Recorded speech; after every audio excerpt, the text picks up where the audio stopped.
So tear gas, what a lot of people don't understand is that tear gas, first of all, is not actually a gas. It's actually a powder. I did make a video, it's on our YouTube channel, showing I had a canister last summer that I broke open to show what it actually looks like. But it looks like drywall dust or baby powder. So the problem with tear gas is that those canisters break open and it gets everywhere. And I can't remember the exact half-life of tear gas, but it's several years. In fact, just yesterday I went to do an estimate on a tear gas house that happened a little over 2 years ago.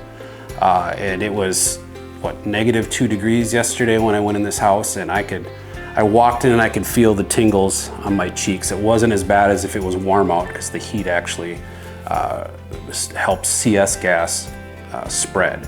So I knew that the levels were really high. I could see a fine layer of powder throughout the home.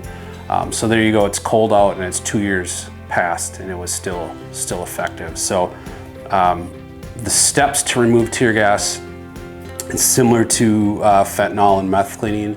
Very extensive. We've got to remove all the contents, all the soft goods, do a 4-step process which involves HEPA vacuuming, washing of all the surfaces and the walls and ceilings, followed by an application of a neutralizer, and then follow that up with a rinse.